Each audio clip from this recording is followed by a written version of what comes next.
Uma das contradições mais evidentes do capitalismo é a fome. E o Brasil, infelizmente, é um excelente exemplo disso. Esse país que se orgulha tanto de ser um grande produtor de alimentos não consegue alimentar com qualidade sequer a sua própria população. E a pergunta que eu faço é, se a gente produz tanto, por que ainda existe fome? E, infelizmente, a resposta não é tão complexa. A forma rápida de explicar o que é capitalismo é dizendo que o capitalismo é um sistema no qual a mercadoria se torna centro das relações sociais. Ou seja, o capitalismo transforma absolutamente tudo que ele consegue em mercadoria, inclusive comida. Só que qual que é a consequência disso? Existe uma regra geral da mercadoria, que é, se ela não der lucro, ela é descartada. Existe um exemplo histórico disso no Brasil que eu tenho certeza que muitos de vocês já ouviram falar. Depois da crise de 29, o Brasil teve uma redução drástica do seu principal artigo de exportação na época, que era o café. E por conta disso, em 1931, o governo Vargas ordenou a queima de sacas de café. Isso porque o preço do café tinha caído muito, e essa queima visava aumentar artificialmente os preços. Só que pensem, queimar o café era mais lucrativo do que distribuir o café. É esse tipo de coisa que demonstra como o capitalismo é um sistema ilógico. Ele não visa atender às necessidades humanas. E, gente, não é que queimaram 2 ou 3 sacas de café. Queimaram café o suficiente para abastecer o mercado mundial por 3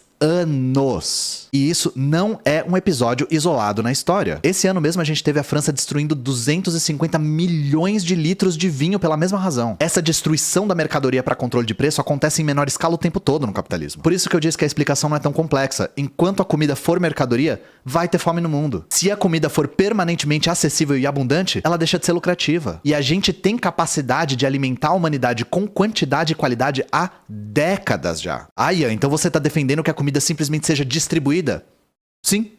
É exatamente isso que eu tô defendendo. Exatamente isso. Não é à toa que a União Soviética comia mais e melhor do que os Estados Unidos. E não sou eu que tô falando, é uma fonte bem insuspeita chamada CIA. Não caiam nessa balela de tal bilionário disse que ia resolver a fome no mundo. O problema não é falta de dinheiro, o problema é a lógica da mercadoria. E pra quem for defender aqui nos comentários que a comida continue sendo mercadoria, eu acho que no mínimo você deve ser um executivo da Nestlé, senão eu tenho más notícias pra você.